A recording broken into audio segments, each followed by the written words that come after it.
Hello, the Authors Guild Foundation welcomes you to today's event, Building a Successful Relationship with Booksellers. This marks the fall return of our ongoing series, Business Boot Camps for Writers, where we cover the path to publication all the way from querying an agent to marketing your books. You can find recordings of past events at authorsguild.org or on YouTube. Today, we're going to hear from two booksellers and an author who bring incredible expertise at today's topic. We've received and reviewed the questions you submitted. Thank you for those, and we'll get to as many as we can within the hour. You can also add a question in the Q&A box below, and you can turn on closed captions with the live transcript button. Business Boot Camps for Writers is brought to you with support from Penguin Random House and the National Endowment for the Arts and all our supporters, so thank you to them. And now allow me to introduce our moderator. Born and raised in Puerto Rico, Mayra Cuevas is the author of the teen novels Does My Body Offend You and Salty Bitter Sweet. Her short story Resilient was published as part of the anthology Foreshadow. Mayra is an award-winning producer for CNN and co-founder of the Latinx Kidlit Book Festival. Mayra, thank you so much for being here. Thank you to Justin and Kim, and I'll turn it over to you.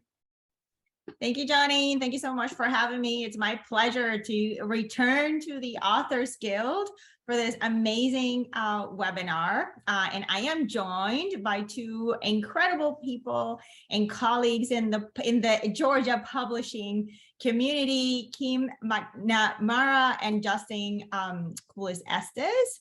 A little bit about Kim. Kim is the owner of Read It Again Books, founded in 2002 and located in Johns Creek, Georgia. Read It Again is an independent, new and used family bookstore. They often promote indie bestsellers and what's coming out next in the independent publishing world. Welcome, Kim. Hi. Oh, the slides got a little bit out of place. So those are my books. I'm going to introduce Justin and then just go back. I don't know what happened. So Justin is the store manager of Little Shop of Stories. It's one of the largest independent children's bookstores in the country. Little Shops was founded in 2005 in Decatur, Georgia. Hi, Justin. Welcome. Hey. That's a great picture. I need to find a picture to replace. I love that picture. This is like That's a great picture. Of you.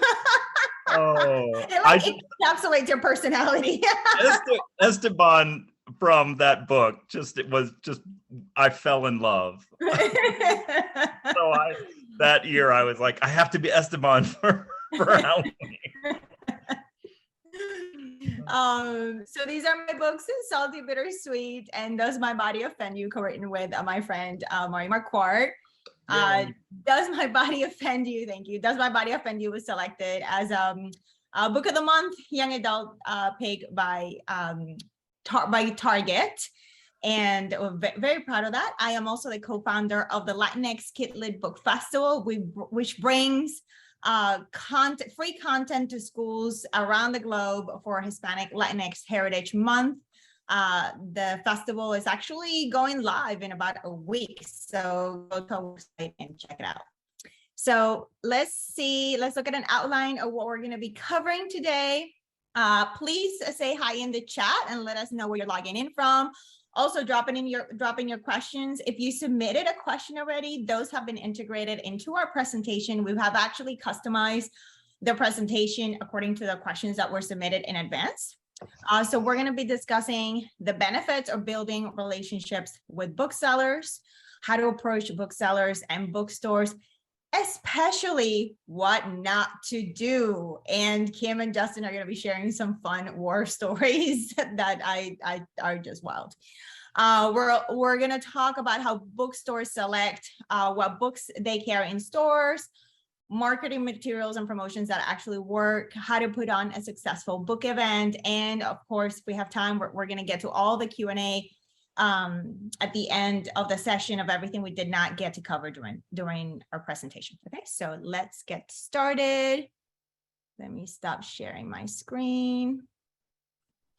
So let's get started with the benefits of building relationships with booksellers. So Kim, Justin, what are some of the benefits or relationships for not only traditionally published authors, but self-published indie presses, that kind of thing? Well, Kim, do you want to go first? Sure. Gosh, well, one of the best things about independent bookstore is that we know our customers. So if you're an independent author, it can apply to you. If you know who your customers are, where your books are, the people who read the books, it's more likely that they will stock them in their bookstore, and it's more likely that they will promote them. But that also means that if you spend money in an independent bookstore, we're more likely to sell your book. Well, yeah, I would totally agree with that. I feel like, you know, knowing your independent bookstore is important. So, you know, we're primarily a kids bookstore, and I'll share a story right now. You know, we had a gentleman come in. We are right on Decatur Square, directly across from the DeKalb County Historical Society or building, and this man had written this very detailed, you know, labor of love about the history of, I think it was, I can't remember if it was Decatur or DeKalb County. And, you know, it was something he had put a lot of heart and soul into.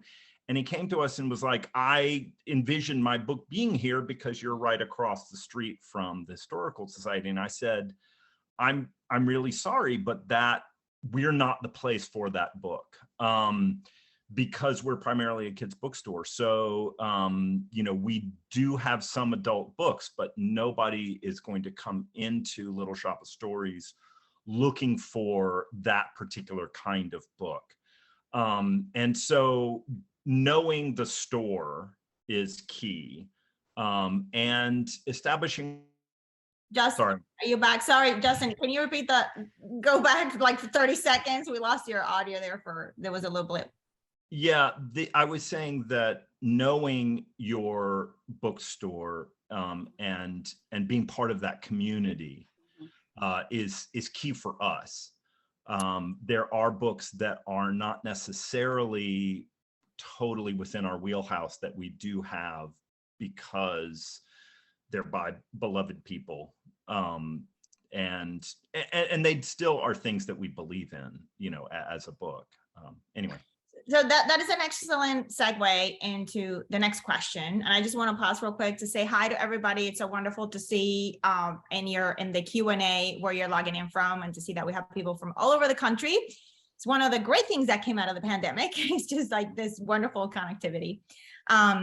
So I do want to segue into one of the questions that we received. It's like, when should you start building relationships with your booksellers? And as in my pre-published author stage, I began my relationship with my local booksellers, I would say 6 years before I even had a contract.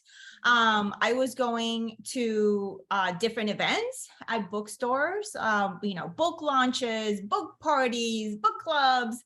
And I would just go over and introduce myself to the staff, introduce myself to the managers, and just say, hey, my name is Mayra Cuevas. I live here, and I'm a writer. I'm working on a debut. I just wanted to connect and say hi. And that actually led, and again, this all happened before I even had my first book contract. I decided that a good way to connect with people in the Atlanta community and with booksellers was to form a group of kid lit authors that we would just get together a couple of times a year and, you know, share our experiences, go on retreats, but we would have our meetings in different bookstores around the Atlanta metro area. So that really helped me solidify a lot of relationships with booksellers early on. And by the time Salty Bittersweet came out, I mean, Justin, you know, like we already knew each other for years. I'll say, so in terms of what we look for, I think if you are, there's kind of two sides to this. One is where you're making decisions about your book, you're self-publishing it, versus where somebody else is publishing it. If you're publishing your own book, know what the market looks like. So if you're, I've lost y'all. No, we can hear you. Oh, Keep okay. going. Yes. Sorry. You froze, but we can hear you. I apologize if my connection is spotty. That you know, if you're thinking of a book for the 4 to 8 year old market, know what those books look like. If your book is a certain length and it has a certain amount of words and certain kinds of pictures, know how those books are, like what most of the books look like on the shelf.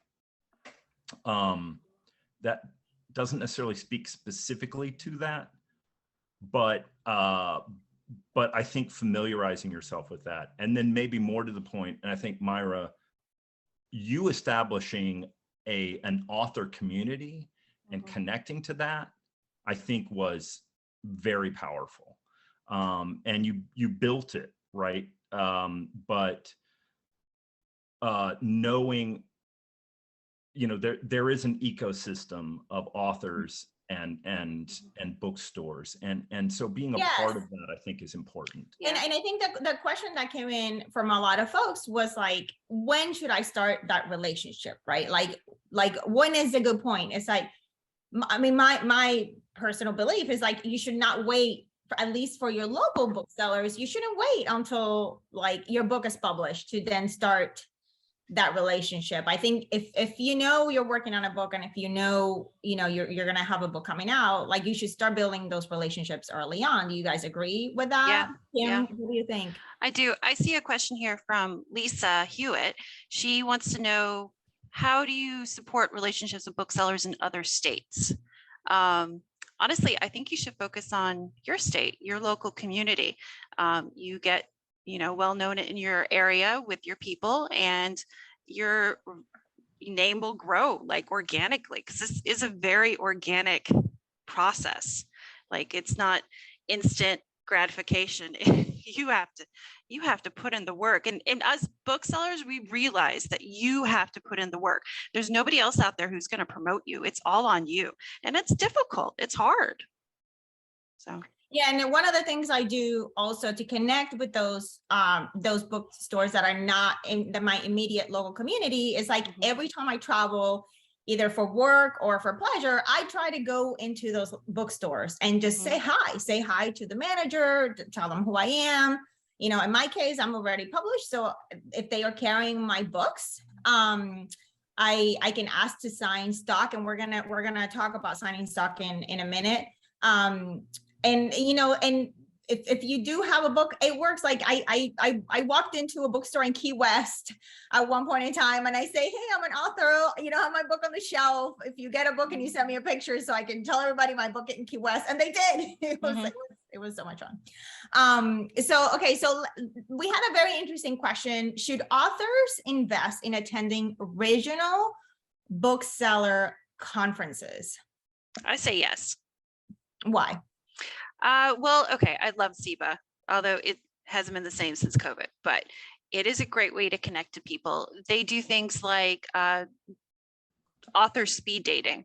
So you sit down at a table, and the booksellers booksellers sit at the table, and then you move from table to table and you pitch your book to the booksellers.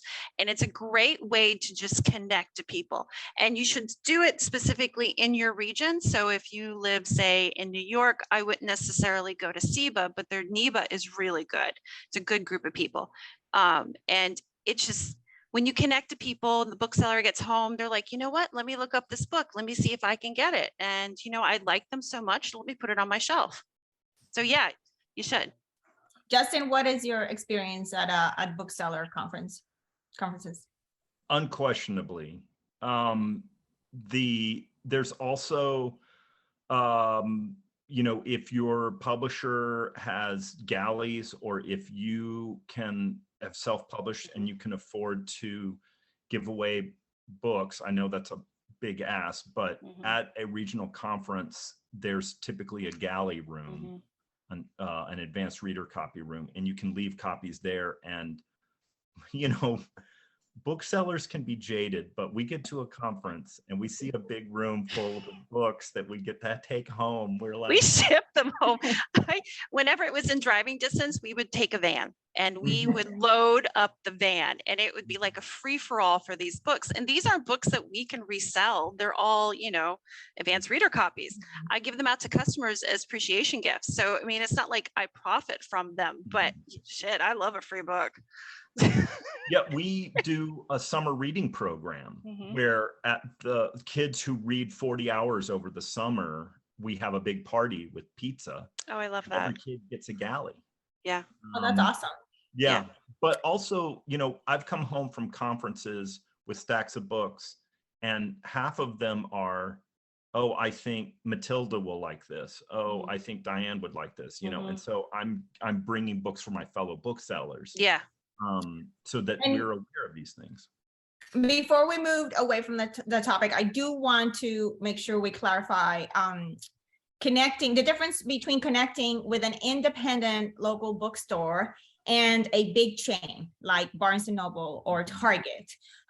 In my experience, both Salty Bittersweet and Target and Does My Body Offend You were being received distribution through big chains, but I had nothing to do with that. My publisher handled distribution. Salty Bittersweet received shelf space in Walmart and Barnes & Noble. The same Does My Body Offend You was featured in Target bookshelves and also Barnes & Noble, but it was not something that I did, and it was all the publisher. So Justin, you did have a good point about working with big chains at a local level. Can you talk a little bit about that? Yeah, this is just something I understand from talking to just other folks in the industry, but that your local Barnes & Noble had the manager, they have the power to bring in books. They have ordering and buying agency. And so again, if Barnes & Noble is your local bookstore, going in and connecting with them can be just as vital. I can't imagine that's the case with a Walmart or a Target. But so they have their buying committee. My understanding is that they have a buying selection committee, and then that there's people that are actually doing acquisitions and they make the selections. That it's right. Not it's not at the local level. Yes. And I did see a question about what if there's not a bookstore in my community, but I'm betting there's a library. And now libraries have rules just like bookstores do about what they stock and everything, but they can be a powerful connection because people will come to book discussions at libraries, and at least in Decatur, the library will have a local bookstore do book sales, but you might be able to do your own book sales, have a Square account, be there with your phone and say afterwards if anybody wants to make a purchase. Another anecdote, I heard a lecture by Kwame Alexander. He had a picture book with a rooster, and he could not get it in bookstores, and he couldn't get any traction on it. And his wife said, have you thought about farmers markets? And so he hawked that book at farmers markets up and down his area. And he hand sold the whole run. And to me, that speaks to knowing, one of the things that I like to say to authors, and I'll say it here bluntly because I can't see you and I don't see your book and you're not in my store, but if you imagine your book, if your dream is to have your book on a bookshelf in a bookstore, you're failing your book because you don't want your book on a shelf. You want your book in a reader's hand. And so thinking about where that reader is and what's the best way for them to find your book or be led to your book is going to be your biggest avenue for success, rather than thinking don't get me wrong, if Target decides to promote your book, you're going to sell a lot of books. But in terms of how a book, I mean, you know, Aragon happened because that Christopher Paolini's parents sold the first print run out of the trunk of their car, driving around selling it to stores and things. So anyway. So I do want to make sure we get to the next topic, because it's also very important how to actually approach booksellers and bookstores. And just a quick public service announcement, there's about 400 people watching this webinar and a lot of questions coming in. Obviously, we don't have time to answer all of these questions. I'm trying. So in the spirit of community, if you see a question that you know the answer to, please go ahead and help your fellow writer by giving some advice or providing an answer to their questions if you do have the information. So it's all in the Q&A, and I believe you can answer people's questions in the Q&A or type comments. Okay, so what is the best way to make initial contact? And I want to make sure we answer that in two parts. One, if you live near the bookstore and are a local person. And the second one, if you're a homebound or live outside that area where that bookstore is. I'm sorry, I was typing. Go for it, Kim. What was the question again? Can you repeat it? So how to make initial contact? Oh, okay. Yeah. There's two parts to that question. Okay. One, So, if you are local, and the second part is if you are homebound or are outside the area. Okay, so I was just typing to somebody that if you send people galleys of your book, I like it better when people mail it over them walking in, because I don't know, I think it's awkward.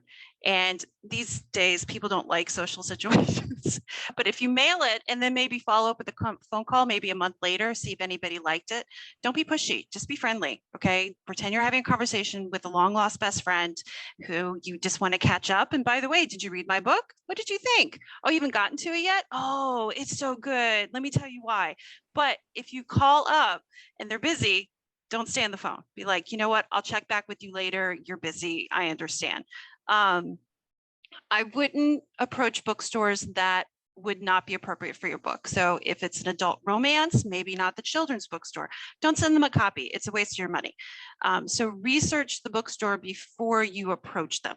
Know their shelves. If you can go in and visit, that's the best thing. Like, go and look at what they have, what they sell, what kind of customers they cater to, so that you know the bookstore before you approach them. Should people send an email first asking if you're interested in receiving a galley, or should just, once they've researched and you carry, should they just mail it? I would just mail it, to be honest. I don't read the emails. Sometimes sometimes I do. Sometimes what I'll do is I'll Google. Okay, so the big trick with bookstores like me, I do events with independent authors, but I require that the book is available through Ingram, who's our distributor. It is available at a 42% discount, and it is returnable, because if we do an event and we don't sell any, or we sell a few, I need to return it. Of course, we'll always offer for the author to buy it back. If we like it, maybe we'll keep one on the shelf, but I won't keep, say, 10. And we are gonna, there is a section. Yes. Talking about this. We'll get too in the weeds with it. Get this later. So what if I see a book and I'm like, okay, the cover's kind of cool, I will look and see, can I get it at Ingram at 42% off, and is it returnable? In that case, I might approach the author and be like, hey, do you want to come and do an event with us? We'll just stick you in the front of the store and you sell things. So sometimes I open the emails, but don't be surprised if people don't. It's like, you get telemarketers calling. It's the same thing. It's just, we're book people. So Justin, what's your experience? So this is going to be maddening. And unfortunately, I think this is going to demonstrate how every independent bookstore does things their own way. I prefer not to get copies of books. I'm the one who makes the decision at my store. I do that so that it saves time for my staff, so they don't have to hem and haw with authors. They can just direct people to me. And I would rather have an email, I'll be honest. And in part, that's because or if they come in the store, because what I do is I look and see, again, is it available on Ingram? If it is, do we get our regular discount? And I don't necessarily ask the question if it's returnable, and here's why, is because I then make sure that the book or the author's books are available on our website. And I send the author that link. And that's part of the reason why I like the website, is because then I say, great, share this link with, if you want us to sell your book, share this link on your website in your emails. And then as far as us stocking it, once we see demand, then we'll stock it. And unfortunately, that does put it on the author to sell the book. But, you know, I don't know, Kim, what your turnover rate is and how regular you do returns, but bookstores regularly cull their shelves for things that aren't selling.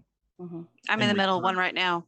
And that is, you do that with big publishers, little publishers. It's absolutely vital because independent bookstores are not large. And so shelf space is at a premium. Everything has to pay for the shelf space. Yeah. Yeah. And so so I would rather, and the other thing is I try and be fair. I don't want to be in a position of judging your book about whether or not it's good, because you know, I firmly believe that every book has a reader. Agreed. That it might spark joy in them. And I'm not, you know, I'm constantly trying to battle with parents, not battle, but, you know, hey, your kid wants to read Dogman, let them read Dogman. Because I love Dogman. So my point saying that is that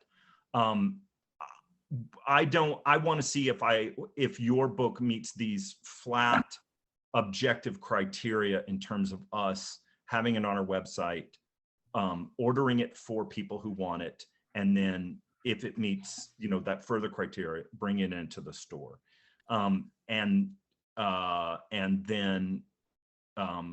you know, then it's not about whether or not your book is good or whether or not I like your book or not. It's just it's just sort of a flat kind of, here's what we do.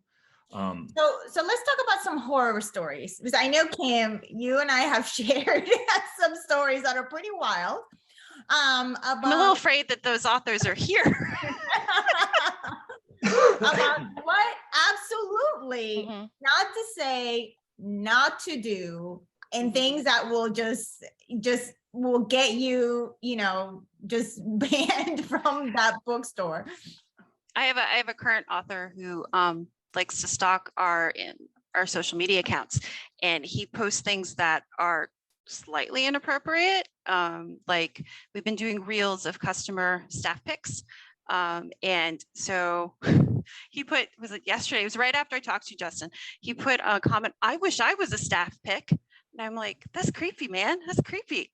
But he has no idea that the things he says are inappropriate. And I've actually offered, hey, you could come do an event in our store, but he doesn't. So every time I post a picture in our store, he's like, where's my book? Why isn't my book in this picture?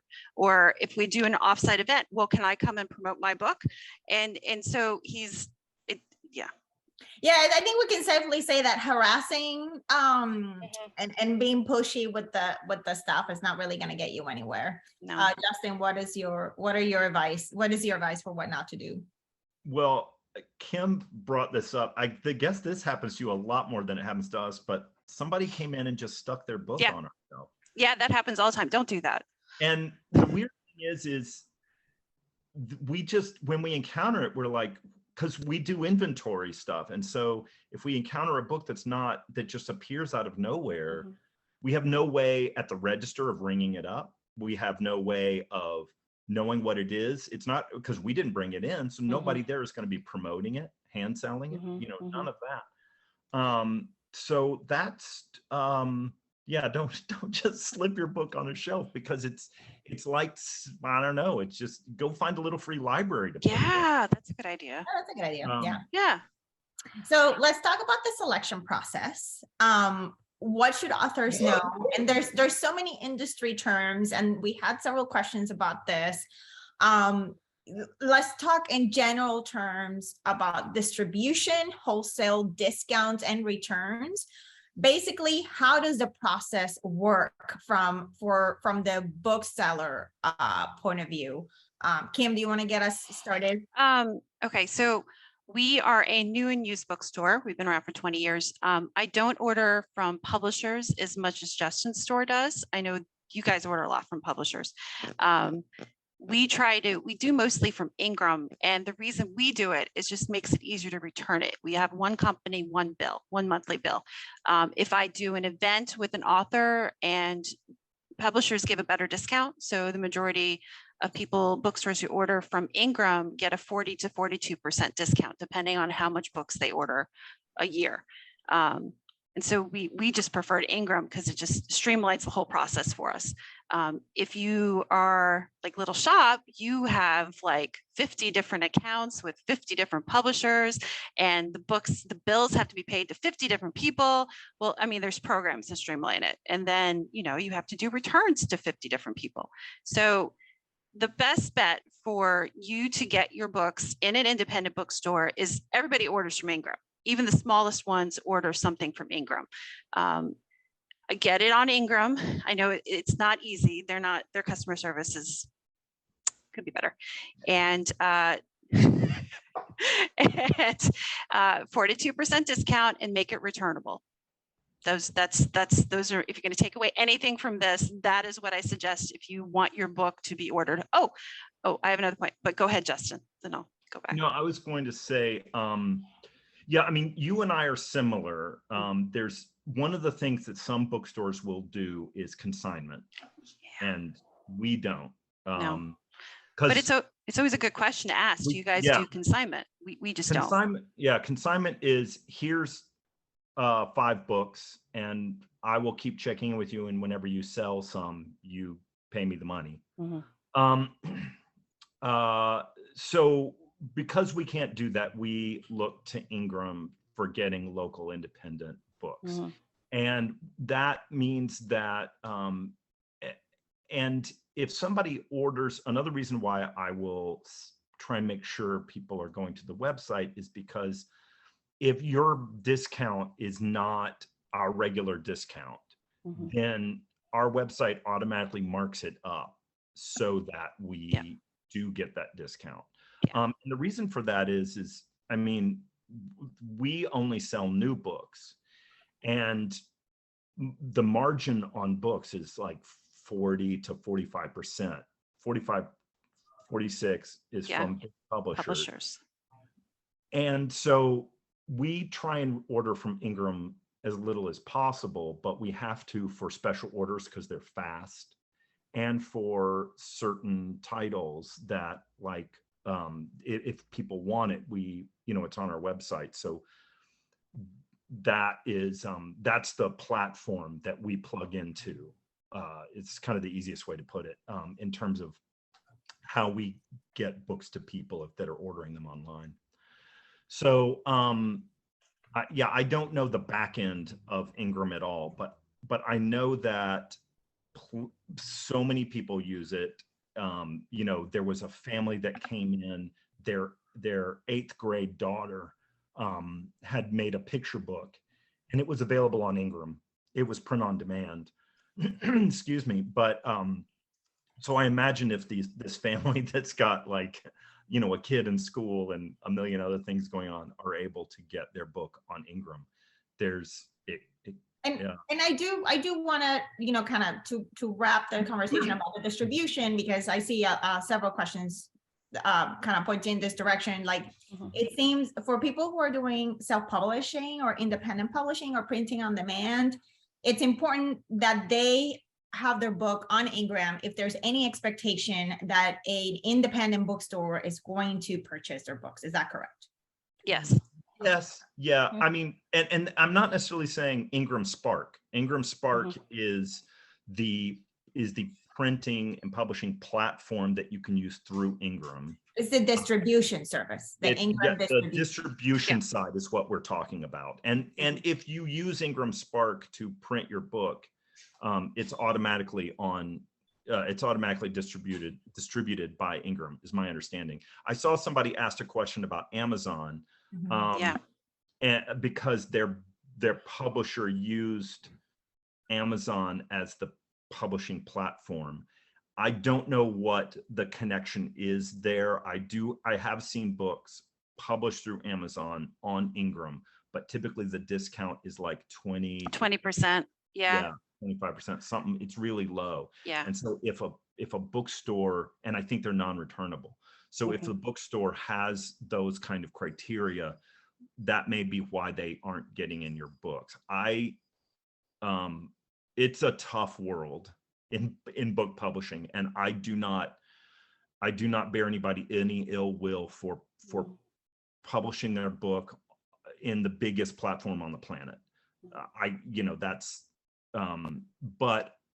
And this may be a thing for later, but how you deal with Amazon and your independent bookstore is a thing.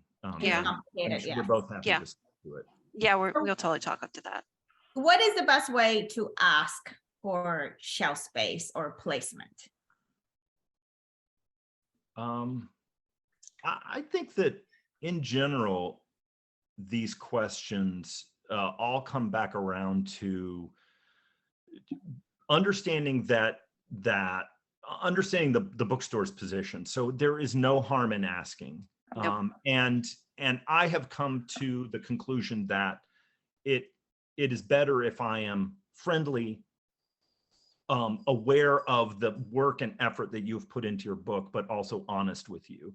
And so I'm not just going to stick your book on my shelf with some rare exceptions. In general, what I've said is here is how we can serve you as an author, and then let's build this relationship. And ultimately, what we do, we love books. We all love books. You're writing them. We're a community where people can find them, but also you're writing books to sell books, and we're a bookstore to sell books. So part of that connection is about the sale of books. So part of us building that community is being able to commit to doing your book justice by selling it. Right? If it just collects dust on our shelves, it's not doing you. Many local independent bookstores do have a local authors part on their shelf. I know that we do. Go ahead, Kim. Yeah. You want to Yeah, no, we do. We have the top row of our new section is all local authors. So one thing you could do is find out if the bookstore that you want to work with does events for local authors, and say, hey, I have a book coming out. Can I throw a release party in your store? I guarantee, and then name every member in your family and your best friends, that this amount of people, 15 people, will show up. Can I reserve maybe your back room and you guys carry my books? If there is a guaranteed audience, then they're most likely to say yes. And if they don't, then try somebody else. So Lesta, I know we talked a lot about selecting, a lot of self-publish and how to self-publish folks can get into independent bookstores. I do want to take a moment to talk about how do you select traditionally published titles? What is that process like from when the publisher gives you a catalog and their salesperson comes and visits to when the book ends up on the shelf? Go, Justin. Oh, yeah. So we have buyers. We have, primarily backlist buyer, and then a couple of frontlist buyers. We have a kids buyer, a teen buyer, and an adult book buyer. And they get their catalogs primarily through this thing called Edelweiss. That's what most of the industry uses. They will go through it. Most publishers, especially big publishers, will have reps that might do calls, or they might come in person. And they usually do twice a year is the seasons. And the advantage of a rep is a good rep knows your store and will say, don't worry about that. They'll come to us and they'll say, everything from Thames and Hudson you can skip because it's all high-end art stuff, and you don't really have that in your store. So let's focus in on these board books or whatever it is. And so then they highlight stuff. They will say, this is a title that our publisher is really behind. You know, they're really pushing this. So like with Does My Body Offend You? Obviously we had that connection, but I imagine the conversation went, hey, this book is going to be in Target, you know, and so we want to know that because we want to know that people aren't going to see a book in Target and wonder, why isn't it in my local bookstore?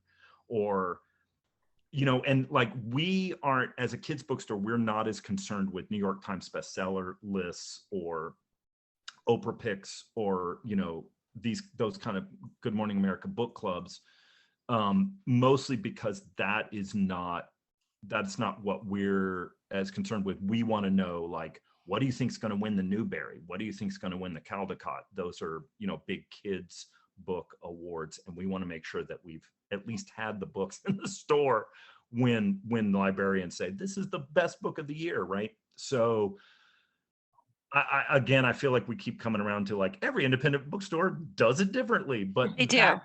That kind of gives you a big scope of how the larger end of the publishing industry works is So catalog, reps. And I will say the authors do have some agency here for my side for both books. You know, I worked with my publicist and my editor and publisher to reach out to the sales team. So I did videos that they forwarded to the salespeople, pitching the book and, you know, saying what the inspiration was around the book. And that was a way for me to speak directly to the sales reps and let them know, hey, I'm so passionate about this book and this story, and this is why you should be passionate about it too.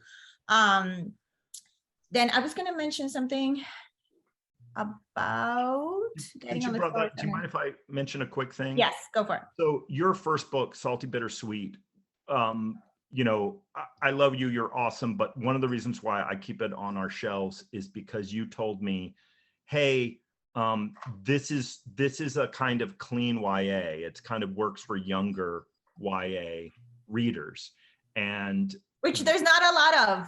Exactly. And so knowing things about your book that you can say, you know, this fills this niche, or here is the reader for my book. Sorry, kitten, my apologies. Here is the reader for my book. Those are tools that bookstores and booksellers can use. And I was saying, now I remember what I was going to say. So another thing that for me was very helpful in connecting with my independent bookstore is that when my debut Salty Bittersweet came out, and I was doing my blurbs campaign, I actually reached out to my independent bookstores, including Little Shop of Stories, and I asked, hey, can someone at Little Shop of Stories provide a blurb for my book? And I was so grateful that Justin, that Little Shop, did that for my book, because I was able, that the blurb from an independent bookstore ended up printed on the book, and it also ended up on the publicity that went to the entire sales team. So the sales team actually had a recommendation from an independent bookstore that they could use in their marketing materials. And Kim, I think were you going to say something about this? Gosh, I was answering questions over here. There's so many, I know, and like several of them we're going to get to. Yeah. Honestly, I'm open to, if anybody has questions and wants to approach me afterwards, I'll just answer emails all day. It may not be an eloquent answer, but I will try. Getting books on my shelves, I order books based on what people come in and ask. If somebody is on a big TV program, it was like, you have to read this, and somebody else supported it, I ordered it. And it's organic. I do meet with reps occasionally, but it's really just like, that book looks good, let me put it on my shelf. And then it has worked well for us. So, but every bookstore is different. Yes. So let's talk about book events, because we do have several questions about book events, and that is a section in our, and I want to say, coming from the author perspective, do not expect to sell unless you are a huge author with a huge following and have TV, movie deals, and all kinds of stuff. Do not expect to sell a ton of copies in a book signing or a book event, unless you have a huge community who is coming out for this event. Like, it's hard to get people to come out for events. So I want to make sure I debunk the myth of the book event, like right out of the gate. Because, you know, you'll probably sell, like I was at the Decatur Book Festival this weekend. How many copies did we sell, Justin, for Does My Body Offend You? Like, I 12? think yeah, something. What did you say? Like 12, 15? Yeah, I think we sold about a dozen of the front list and a handful of the back list. And a couple of things that your book is 6 months. Mm-hmm. So, well, and yeah, since April. Does My Body Offend You? And you've done some events around town. So it's not, but to give you an idea, there was a huge turnout for this author, Chloe Gong.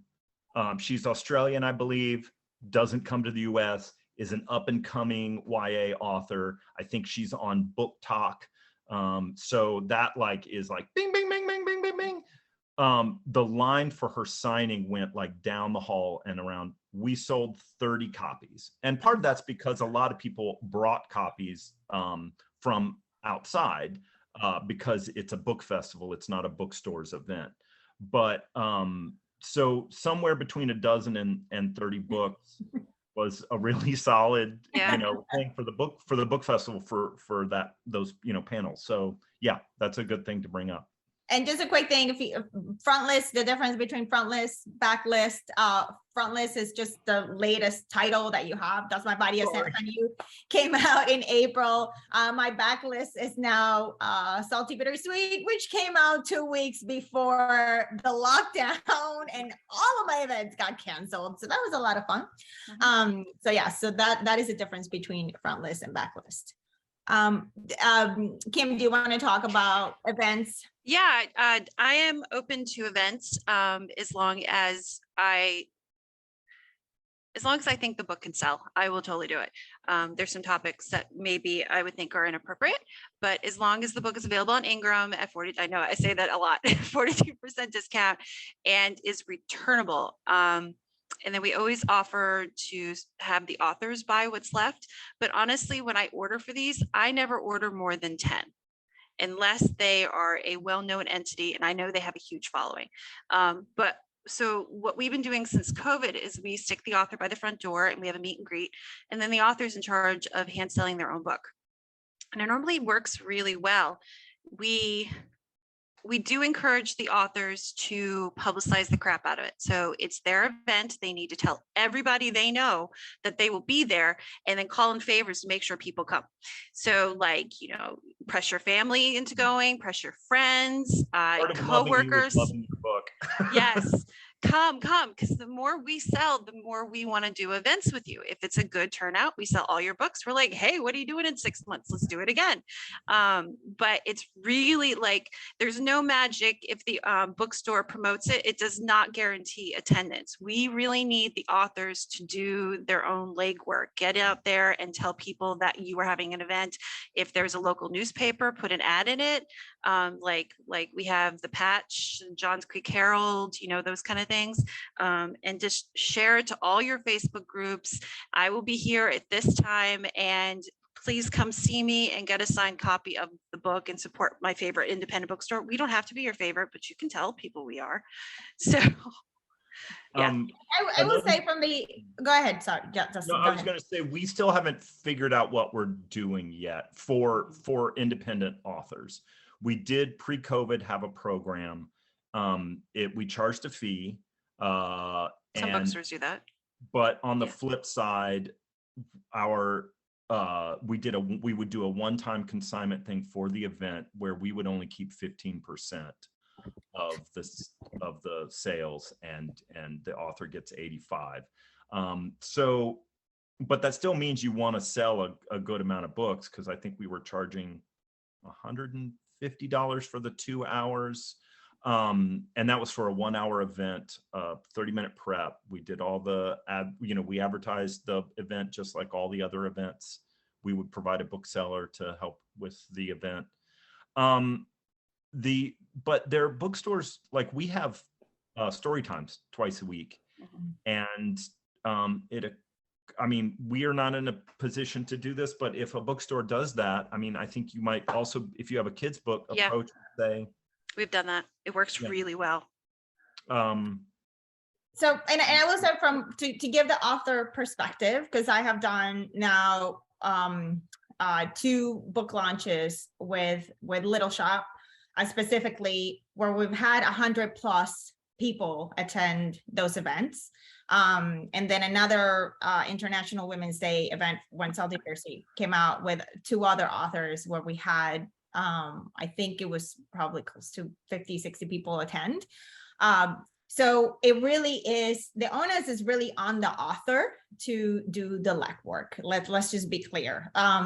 And there has to be very clear communication with the stores, with the bookstores, as to who is doing what and how many people do we expect to attend and how did you arrive at that number? Did you send an email to your family, friends, church, community, and you have like a paperless post invitation and 100 people RSVP'd?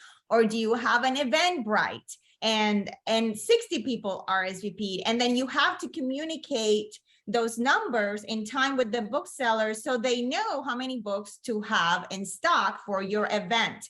So you don't have 100 people show up at your event and then there's only 10 copies for sale. You absolutely need to communicate everything that you're doing so that the bookseller can prepare. Also, if great things, some of the things that I have done that worked for my events, I printed posters and took them to like local businesses that are lit friendly, kid lit friendly, that I know get a lot of traffic, coffee shops, places where people who read books normally hang out. And I would put the posters for the event a few days with a QR code with the information for the event.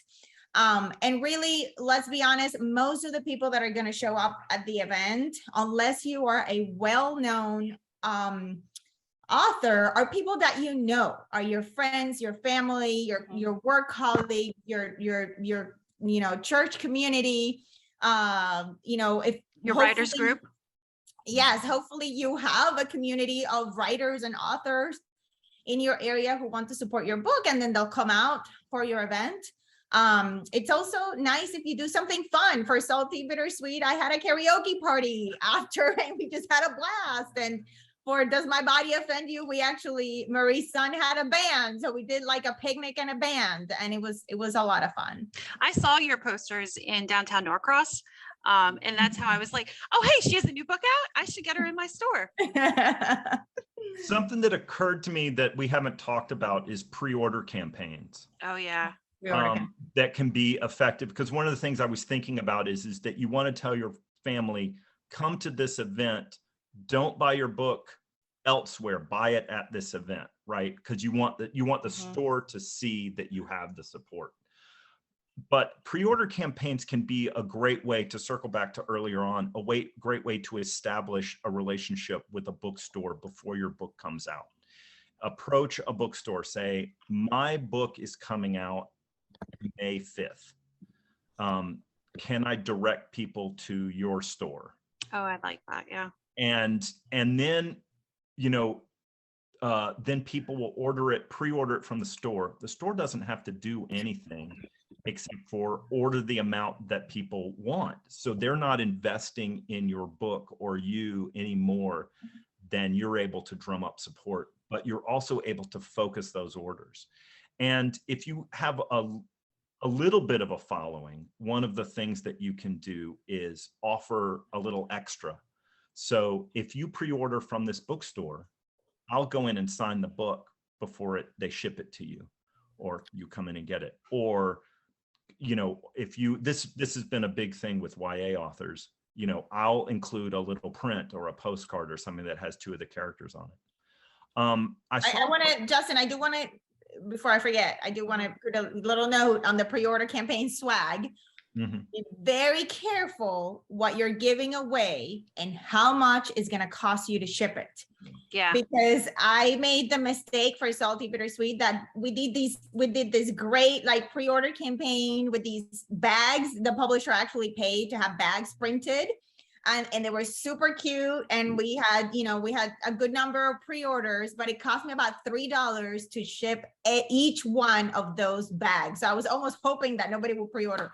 So we did something with the store. Like I took the bags to different indie stores here in Atlanta, but these are things you kind of have to think through when you're thinking about giving, like mailing out swag for a pre-order campaign. Well, we mail it. I mean, we just pass the shipping fee along to the customer. So, you know, next time talk to us about. Yeah, I know. Yeah. Next time we should do it with you. Yeah. I don't think the publishers are spending that much anymore in swag anyway. Those days I think are gone. Yeah. The another thing, I saw a couple of things where people are like, I have an academic book, or I saw one where somebody said, you know, I have a romance book and my local indie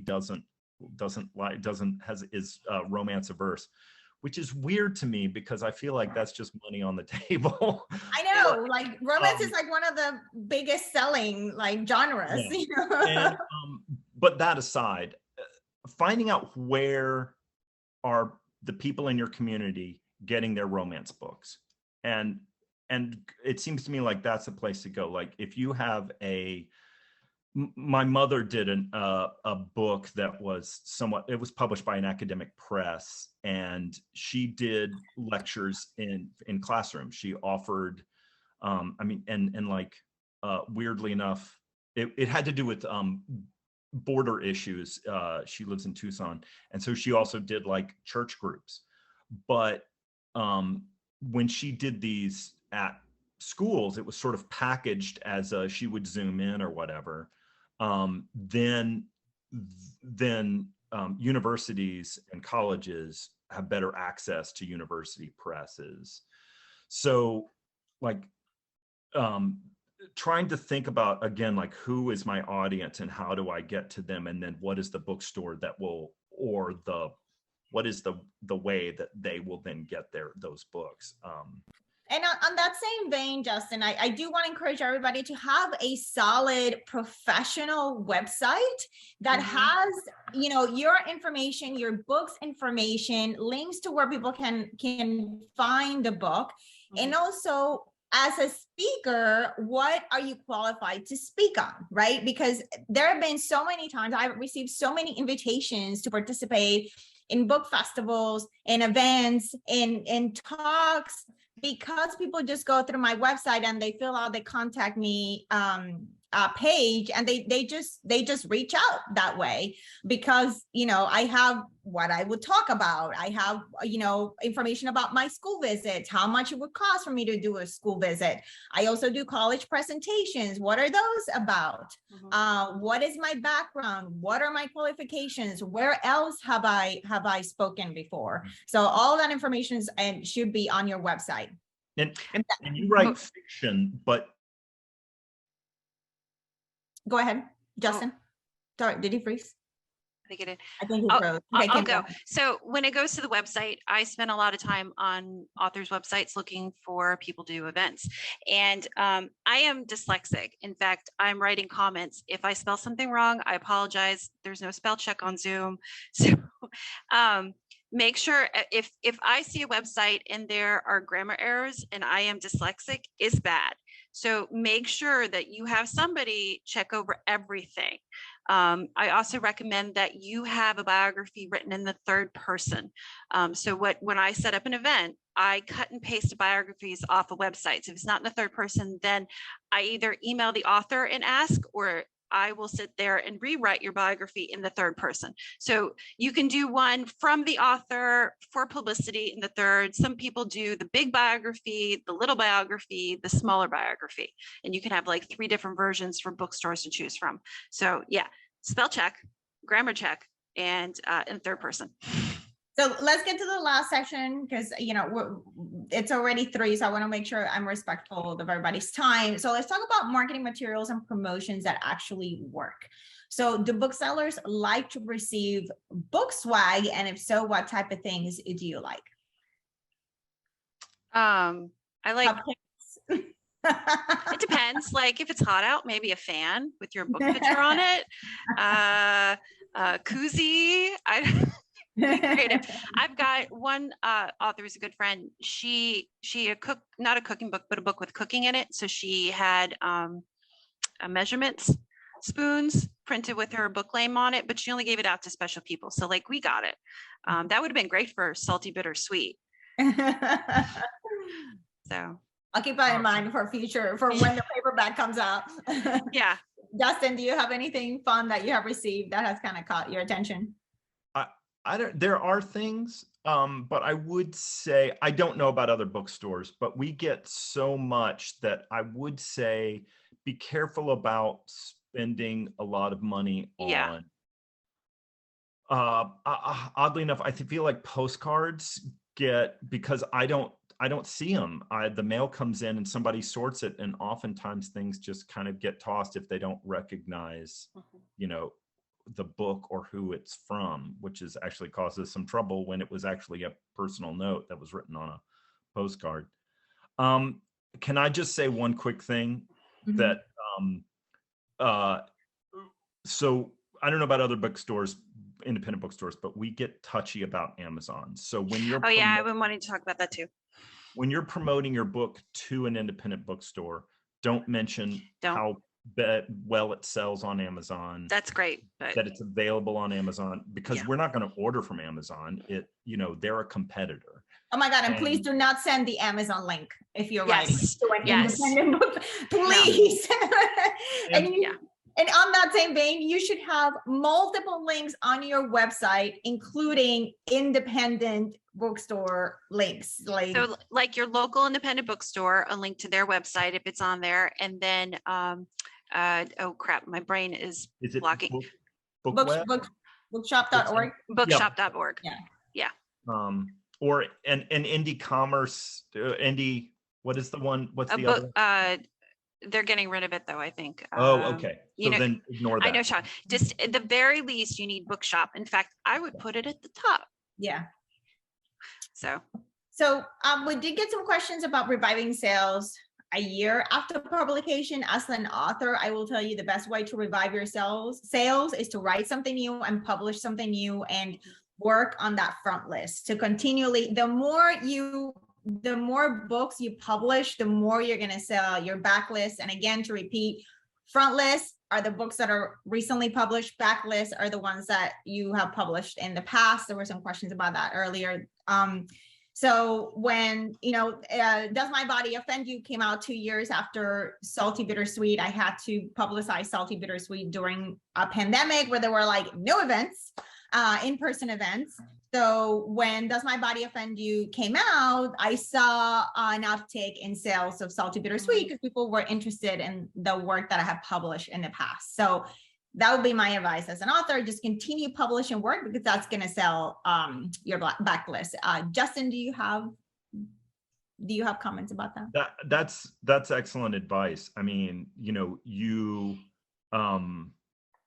either keep it going through continual, whatever is the lecturing or that kind of stuff. And that particularly works with nonfiction, but particularly in terms of fiction, having new work come out drives people to look at previous work. And that is no matter how big or small an author you are, that's the case. Kim, do you have some thoughts on that? What was the question? I was answering questions. So about reviving your backlist. Writing something new, post every day to social media, like every day in every possible way. And there's been studies that the more people see a book cover, the more comfortable they are with it and the more they buy it. So even though your books are maybe a few years old, keep posting pictures of them, maybe in people's hands if you want something different. Do you have a friend who's, good looking? Ask them to hold the book up. Be like, guess what I'm reading? So take a copy with you, and whenever you visit a bookstore, take a picture outside the bookstore. Outside, not in. Yeah. Yes. And tag the bookstore because they will reach out. Yes. Yeah. Okay. So real quick, because I just want to get through a couple more questions that we had. Are there any suggestions? Are there any email lists that you can buy to reach independent booksellers? Oh, no, but Lisa, I don't think so. But what I wanted to suggest to everybody is every independent bookseller pretty much in the country are huge fans of Libro FM. And every month they give out free books to independent booksellers. It's how Justin and I I'm assuming Justin and I stay on top of reading everything that we have to read for work is their audiobooks. And they have a similar program to Audible, but they can give a percentage of each sale to the independent bookstore of your choice. So because they give away so many free books, like we're talking hundreds of dollars, 6 pages of books every month. If you get your book on that list as an audiobook, I guarantee some independent bookstore out there will listen to it. So that is my suggestion. Plus, they're a great company. If you have an issue with an audiobook and you email them and complain, the CEO of the company will directly respond to you. Okay, Justin, do you have something to add to that? If not, I'm going to start taking some questions. No, that's fantastic. That's good. Okay. Yeah, that's how I pick books that I'm reading. It's on Libro FM. Okay, we got several questions about approaching bookstores long distance. I know we talked about that a little bit, but is there anything else that you didn't get to say that you can add to people living in Canada? We have several people who are logging in from outside the United States that want to connect with US booksellers. If you go ahead, Justin. No, I was just going to say, don't blind reaching out, whether they're 50 miles away or 1,000 miles away. I mean, know why you're reaching out to that bookstore. You have to be intentional. You have to be very intentional about the outreach. I used to live in that area, or I have family in that area. I have family in that area. Yeah. You are a mystery bookstore, and I have this mystery, and it does well in Canada, and I would love to see. Or it takes place in Canada because you're Louise Penny and you're amazing. Yeah. So yeah. Or if you belong to a large group of people and you have a community in that area that maybe you don't actually live in, but you're like, this book is about people from India and there's a large Indian population in your area. So I think it would sell really well. Yes. So do your research. Justin, there's a question here for you. Justin said booksellers can become jaded. What does that mean? What does that mean? I'm trying to remember the context. In terms of being exposed to so many books. Mm-hmm. Here's another YA and it's a romance, or here is here's a book that's jumping on a picture book that's jumping on the princess train. We see all the trends, and so sometimes we can we get very full.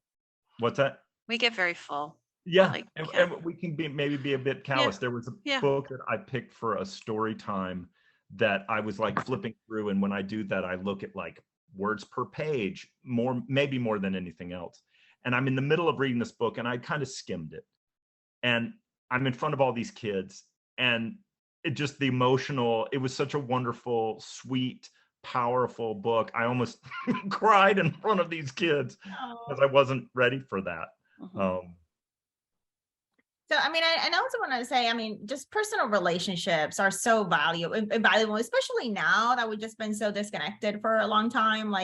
For my books, I made myself and I printed a postcard that has Sell the Bittersweet on one side and Does My Body Offend You on the other, with some information on trade reviews and, the Target thing. And if I travel and like go somewhere and I introduce myself to the owner of a bookstore, I just say, hey, like, this is a book that I wrote, here's information, just reach out. If I'm ever in the area, I would love to do something with you guys. And it's a very just friendly, high passive way. It's not pushy. I'm not berating them because they don't have my book on the shelf. It's just an opportunity just to connect at a personal level. So I would encourage you, if you have a book and it's out already, to just have something that you can carry with you if you get asked. And that also works for librarians. There was a question about librarians earlier on. This summer, I went to ALA in DC. That was an incredible experience. Usually you go through those events because you get invited by a publisher. We had a booth through the Latinx Kid Lit Book Festival, but I was able to connect with so many librarians and talk to them about my book and pitch the book one-on-one and just make that personal connection. Following up wouldn't hurt. Something that occurred to me is, I have gotten emails and I do try and answer them, but somebody called and said, hey, I sent an email. I don't know if you saw it. Not accusatory, just following up. Yeah. And saying it's important to be professional, I think. And the tone needs to be professional. But it focused me for that moment. And I was able to, find the email, pull it up, and have the conversation. Okay, there was a question about book clubs. Let's talk briefly about book clubs, because I know both of your stores do have book clubs. If you could please, talk about what has been your experience with book clubs. I've got currently 4. Just before COVID, we were launching like 2 more, and then we tailed it down to 4. We love book clubs. I'm constantly trying to get people to join. Our science fiction one is our best. At least I'm a little biased. They do well. So I will occasionally bring in an author to a book club, but sometimes the book club people get pissed at me for doing that. Because they are in a safe, comfortable space when they're talking about a book. I mean, you're doing a book club with me soon. I know. But so, yeah, so I said sometimes. So like, it's a safe space. You talk about your book, and sometimes you feel uncomfortable having an honest discussion with people when the author is sitting right there. So what we typically meet beforehand, talk about the book, get stuff out of the way, and then meet the author right afterwards. So the author doesn't necessarily join for the entire conversation. And if they do that, don't be offended. They just need a safe space to talk about what they read and process it together. So, but yeah, no, I do. I think I do them every few months. If I do too many, my staff who run the book clubs get annoyed at me. So I try not to do it too often, but it does work well and we get some sales out of it. Really good conversations is what we get the most of. We have several book clubs, and I am protective of them in the sense that I'm not going to say, hey, if somebody approaches the store about doing an event with the book club, I direct them to the book club contact. And we have those on our website, all the contacts for all the book clubs, because all book clubs choose their books in different ways, and they get irritated at us if we try to push a book. Yeah. To be honest, just ask, and if they say it won't work, don't be offended. I'm sure most of you are probably in a book club, and what if some person out of nowhere was like, can I talk to you about my book? Like it would either work or maybe it doesn't. So yeah. There's a question about coordinating school visits in conjunction with book sales, and that can go multiple ways. Sometimes, for example, Decatur Book Festival, a lot of the indie bookstores coordinate several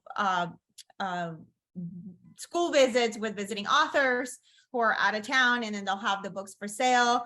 Other times, schools reach out to you as an author. Like I've had multiple schools reach out to me to do school visits, and then I'll say, hey, can you please coordinate with your local independent bookstore, so you can have copies of my book for sale at the event. So that's usually how that happens. Kim and Justin, do you want to add anything on? I'm sure Justin does like way more school visits than I do. So go ahead, man.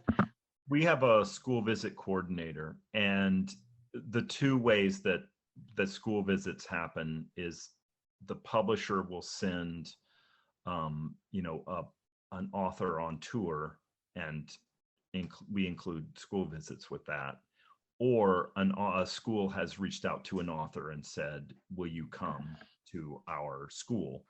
And I understand that there's typically in that case a fee. When publishers send authors, there's no fee. Mhm. So, but we do require a minimum number of book sales when that's the case. But whether it's a school reaching out to us or we coordinate with the publisher, we are in touch with the school beforehand. We get them an order form for kids to take home to their parents to pre-order the book. We give them deadlines so that we know how many books to have in time for the author visit. And so a bookstore that can coordinate those kind of things, it can be a burden on a bookstore if this kind of gets thrown at them out of nowhere and they're not necessarily prepared for it. And you want all that to go smoothly. Mhm. So, those are questions to ask a bookstore if you want to see if, a bookstore can handle it. Those are questions to ask. I know there's you've worked with them.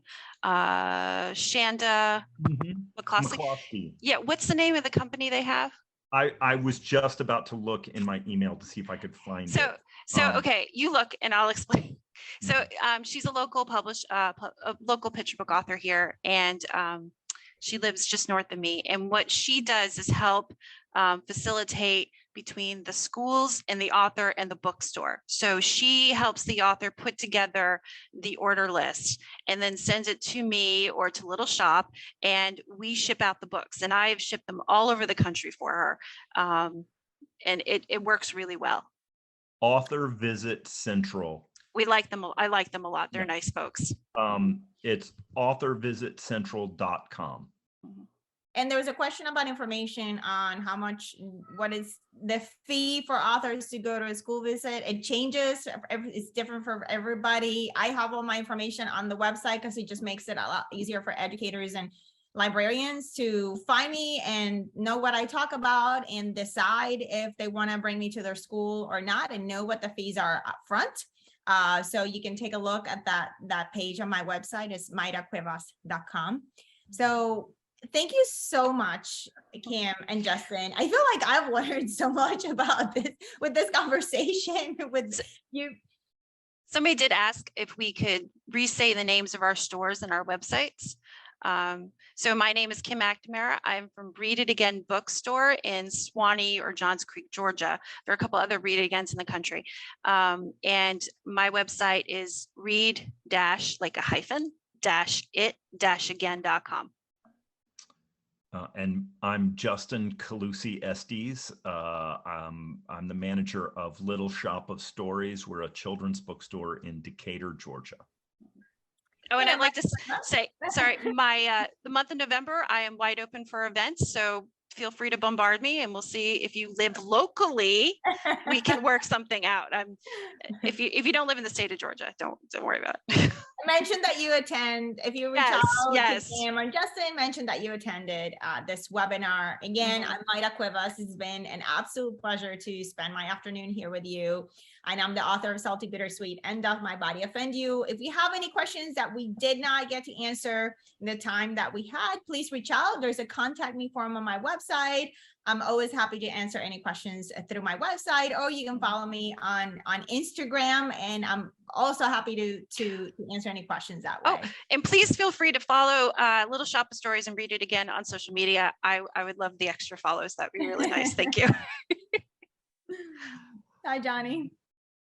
Thank you all so much. And on behalf of our guests, they would love it if you share this information with your fellow authors because they field these questions all the time. And I know this is a popular topic. So thank you, Kim and Justin. Thank you, Myra, for hosting this.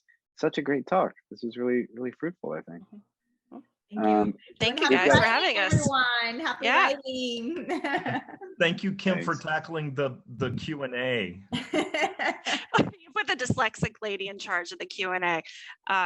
If I spelt anything wrong, I apologize. There's no spell check on Zoom. Thank you, everyone. Thanks for doing that. Thank All you. right, take Bye. care. Bye-bye.